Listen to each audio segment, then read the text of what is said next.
ఒంటరిగా వెళ్ళినప్పుడు దానికి 40% పైనే వచ్చిన ఓట్లు, 23 సీట్లు వచ్చినాయి. మరి నీకు 39.13% సీట్లు ఓట్ల శాతం వచ్చింది 24లో, నీకు వచ్చిన సీట్లు ఏమో 11 నీతో కలుపుకుంటే. అంటే నువ్వు 10 మందిని ఎక్స్ట్రా తెచ్చుకోగలిగావు ఒక క్రికెట్ టీం మాత్రమే. మరి నీకు ప్రతిపక్ష హోదా ఎట్లా వస్తుంది? ఎందుకు నువ్వే మాట్లాడావు అసెంబ్లీలో, ఎస్ నేను కళ్ళు తెరిస్తే 5గురు అటు నుంచి ఇటు అయితే నీకు ఆ ప్రతిపక్ష హోదా కూడా ఉండదు, గుర్తు చేపట్టుకో చంద్రబాబు నాయుడు ఆ రోజు స్పష్టంగా నువ్వేగా చెప్పింది. ఈ రోజు నువ్వు ఎందుకు ఆ ప్రతిపక్ష హోదా అడుగుతున్నావు అంటే నీ డిప్లొమాటిక్ పాస్పోర్ట్ కొనసాగింపు కోసము. అది నీకు జరగదని తెలిసిన తర్వాత ఎవడన్నా బుద్ధున్నాడు ఒక సంవత్సరం అక్కడ కోర్టు పర్మిషన్ ఇస్తే దాని మీద ముందు ఆ విదేశాలకు వెళ్ళి వస్తుంది. కానీ నాకు కాదు 5 సంవత్సరాలు కావాలన్నాడంటే ఇక్కడ ఈ దేశం వదిలి పారిపోవడానికి కానీ సిద్ధపడుతున్నాడా అనేది ఇప్పుడు మా అందరికి వస్తున్న అనుమానాలు. బోటు ప్రమాదం వచ్చినప్పటికీ ఈ రోజు అతను జైల్లో ఉన్నాడు, రేపు ఈ కేసులో కూడా అతను ఎదుర్కొంటే ఎక్కడ నందిగం సురేష్ ఆ బోటు వదలమన్న దాంట్లో జగన్ రెడ్డి పేరు చెప్తాడు అనే భయంతో అతన్ని నా పేరు చెప్పదని బతిపాట కోసం వాళ్ళు వెళ్ళాడా అనే అనుమానం కూడా మాకు కలుగుతున్నాయి. మాకు అనుమానం కలగడం తప్పేలేదు కదా. నువ్వు బయటకు వచ్చి ఏం మాట్లాడుతున్నావు?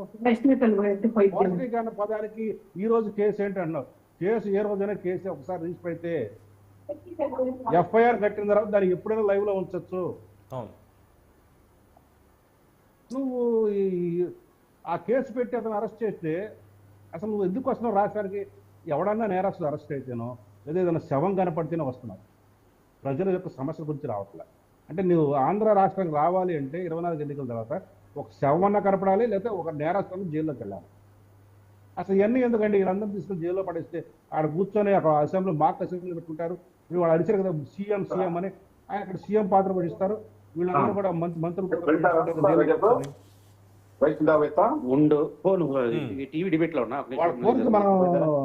ఈ కూటమి ప్రభుత్వం తీర్చాలని కోరుకుంటాను. వీళ్ళందరినీ కలిపి ఒకేసారి ఒకే జైల్లో కుదిరితే ఇక్కడ లేకపోతే చెంచలు కూడా ఎక్కడైనా సరే పెట్టి చేస్తే.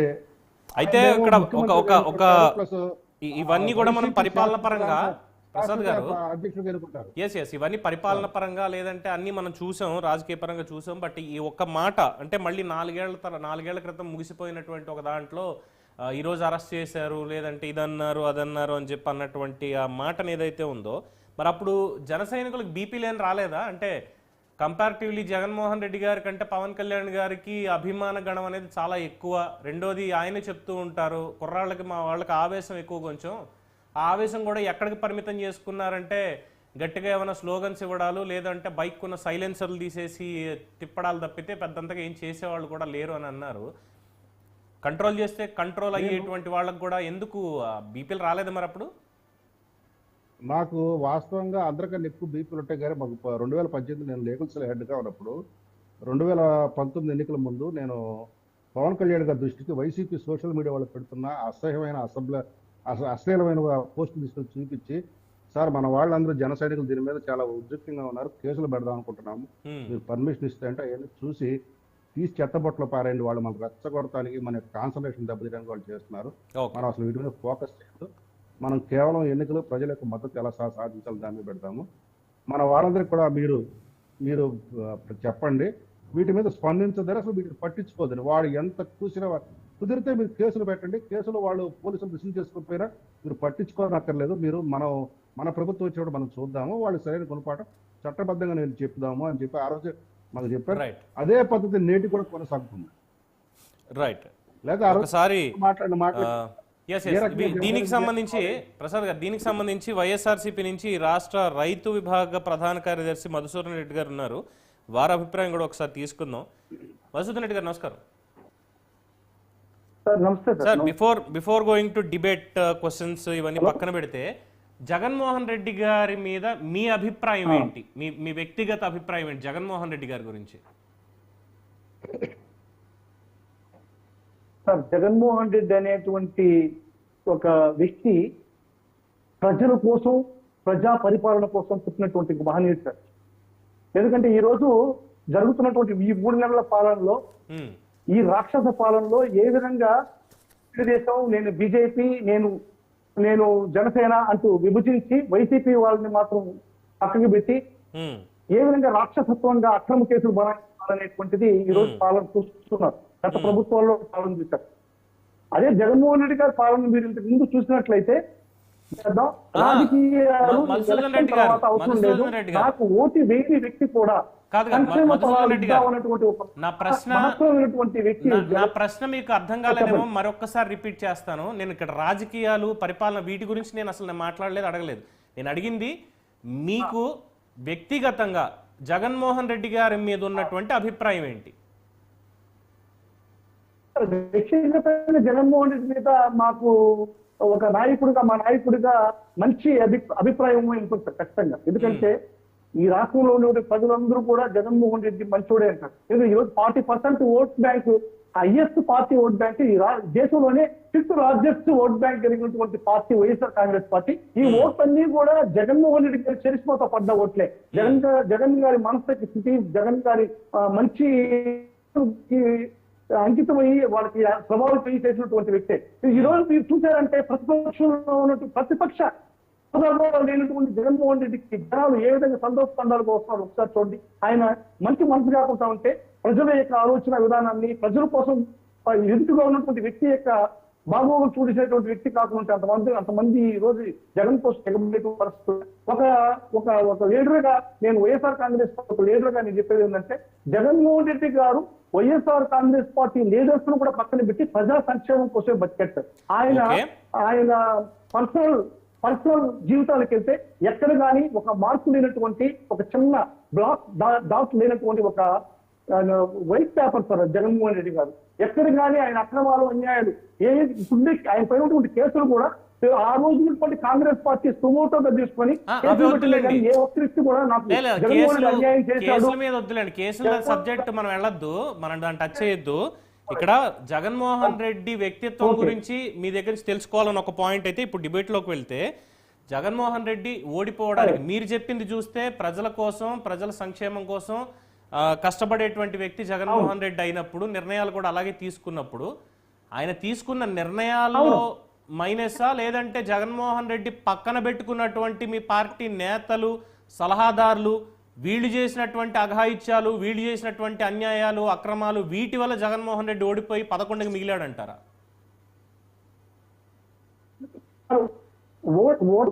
ఓటమి గెలుపు అనేది ప్రజాక్షేత్రంలో ప్రధానంగా జరుగుతుంది సార్. మన ఎన్టీఆర్ గారు ఓడిపోయారు, ఇందిరాగాంధీ గారు ఓడిపోయారు. ఓటమి అనేది గెలుపుకి ఏ విధమైనటువంటి ప్రాబిలిటీ ఉంటుందో ఓటమి కూడా అదే విధంగా ప్రాబిలిటీ ఉంటుంది. ఈ రోజు కూటమి అంతా చేరి ఏదో ఈ పత్రికలు ఏదో మాయ చేసి అవన్నీ గెలిపించారు. కానీ ఇప్పుడు ఒక విధమైనటువంటి అనుమానం ఉంది సార్. ఇప్పుడు ఈవీఎంల మీద కూడా అనుమానం ఉంది. ఎందుకంటే జనాల్లో ఇప్పుడు ఈవీఎంల మీద కూడా అనుమానం ఉంది. జగన్మోహన్ రెడ్డి ఓడిపోవడం అని చెప్పని ప్రతి ఒక్కరు నువ్వు ఎవరికైనా ఓటేసావంటే వైసీపీకి అంటున్నారు, నువ్వు ఎవరికైనా ఓటేసావంటే వైసీపీకి అంటున్నారు. ఈ రోజు జగన్మోహన్ రెడ్డి ఓడిపోవడానికి ఏ కారణం ఉన్నారు నాకు దృష్టిలో అయితే, అంటే దానికి సాక్ష్యాలు, ఆధారాలు లేవు. కానీ ఈవీఎంలు కూడా ఒక ప్రధాన కారణం. ఈవీఎంలు ఈ రోజు చూడండి, 46 లక్షల ఓట్లు, 12.56% ఓట్ బ్యాంక్ పోలేని ఓట్ల కన్నా ఎక్కువ లెక్కించడం అనేది ఇది ఎక్కడ మీరు సాధ్యమవుతుంది చెప్పండి. ఒకవేళ ఈ పాయింట్ మీరు చెప్పింది నిజమనే అనుకుందాం, ఒక క్షణం నిజమనే అనుకుందాం. 2019 ఎన్నికల్లో కూడా మరి ఇదే రకమైనటువంటిది ఈవీఎంల మీదే వచ్చింది. అప్పుడు మరి జగన్మోహన్ రెడ్డి గారు బయటకు వచ్చి ప్రజలకు చెప్పినటువంటి మాట, 85% మంది ప్రజలు స్వచ్ఛందంగా బయటకు వచ్చి ఓట్లు వేస్తే మళ్ళీ ఇప్పుడు ఈవీఎంలను శంకించడం, వాళ్ళు ఓట్లు వేసిన నిబద్ధతను శంకించడం తప్పు కదా అని చెప్పి జగన్మోహన్ రెడ్డి గారే అన్నారు. మరి ఆయన అన్న మాటకి వ్యతిరేకంగా ఈరోజు మళ్ళీ ఆయన మాట్లాడాల్సి వస్తుంది ఈవీఎంల మీద అనుమానం అని. మరి దేన్ని కరెక్ట్ అనుకోవాలి సార్? ఇప్పుడు అనుమానం అంటే ఇప్పుడు జగన్మోహన్ రెడ్డికి వచ్చి ఓట్లు వేసిందైతే వాస్తవం సార్ ప్రజలు. మరి ఆ రోజు తెలుగుదేశం పార్టీకి కూడా ఓటేసింది కూడా వాస్తవమే కదా. ఏదో సార్ 2019 ఎన్నికల్లో మీరు అనుకున్నంత తప్పుడు పరిపాలన అయితే ఏం జరగలేదు. 14 నుంచి 19 వరకు కూడా 2019లో మీకు ఎన్ని ఓట్లు ఎక్స్ట్రా వచ్చాయి? మామూలుగా సాధారణంగా ఒక 1 or 2% ఎక్స్ట్రా లెస్ రావడం సహజం. కానీ 12.54% ఓట్ బ్యాంక్ అధికంగా ఎక్కువగా రావడం అనేది అది ఈ పోలింగ్ కి అనుమానం కలిగించట్లేదు సార్ మీకు? లేదు, డెఫినెట్ గా మీరు అన్న పాయింట్ అదే, మీరు అన్నదే చెప్తున్నా. మధుసూదన్ రెడ్డి గారు నాకు ప్రశ్న వేస్తానండి. చెప్పండి. ఇప్పుడు ఓటు వేసిన తర్వాత బయటకు వచ్చి చెప్పిన మాట వాస్తవం అనుకుంటున్నారా?